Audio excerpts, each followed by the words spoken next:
AP CM Chandrababu Davos tour కూడా యమా బిజీగా సాగుతోంది. రెండో రోజు పర్యటనలో పలువురు పారిశ్రామికవేత్తలతో చంద్రబాబు భేటీ అయ్యారు. రాష్ట్రానికి కావాల్సిన పెట్టుబడులపై సుదీర్ఘంగా చర్చించి పలు సంస్థలతో కీలక ఒప్పందాలు చేసుకున్నారు.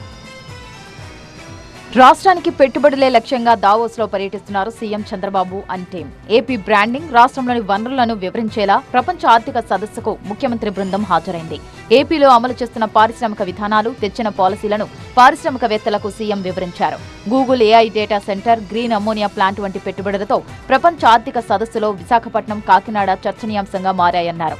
ఫలితంగా పలు కంపెనీలు ఏపీలో పెట్టుబడులకు ఆసక్తిగా ఉన్నాయని, ఇవాళ రేపు కీలక ఒప్పందాలు జరుగుతాయని సీఎం టీం స్పష్టం చేసింది.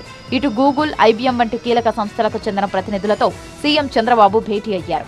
అమరావతిలో క్వాంటమ్ ఇన్నోవేషన్ సెంటర్ ఏర్పాటు చేయాలని ఐబీఎం ప్రతినిధులకు సీఎం ప్రతిపాదించారు. ఐబీఎం భాగస్వామ్యంతో అమరావతిలో క్వాంటమ్ కంప్యూటింగ్ సెంటర్ ఏర్పాటు చేసేలా ఇప్పటికే ఏపీ ఒప్పందం చేసుకుందని ప్రస్తావించారు. ఏపీలో 10 లక్షల మందికి ఏఐ, క్వాంటమ్, సైబర్ సెక్యూరిటీపై నైపుణ్య శిక్షణ ఇవ్వాలని ఐబీఎం ప్రతినిధులను ముఖ్యమంత్రి కోరారు.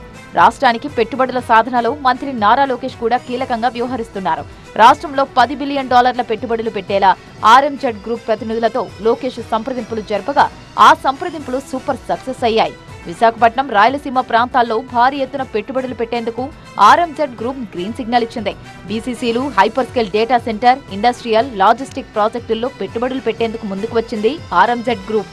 నేషన్ ఫస్ట్ అనే స్ఫూర్తితో పనిచేస్తున్నామని దావోస్ లో ప్రకటించారు CM Chandrababu. One family, one entrepreneur విధానంపైన పలు సంస్థలతో చర్చించారు. ఓ తరం అభివృద్ధి చెందేలా ప్రభుత్వ నిర్ణయాలు ఉండాలన్నారు. లోకల్ బ్రాండ్ను పెంచేందుకు ఎంఎస్ఎంఈలకు ప్రోత్సాహం అందించాలన్నారు. ఫలితంగా ఏపీలో పర్యటించేందుకు, పరిశ్రమలు స్థాపించేందుకు మరికొన్ని అంతర్జాతీయ సంస్థలు కూడా ఆసక్తి చూపించాయి. గతేడాది దావోస్ పర్యటనతో 2 లక్షల కోట్లకు పైగా పెట్టుబడులు వచ్చినట్లు చెబుతున్న ప్రభుత్వం ఈ ట్రిప్పుతో ఇంకెంత రాబడుతుందో చూడాలి.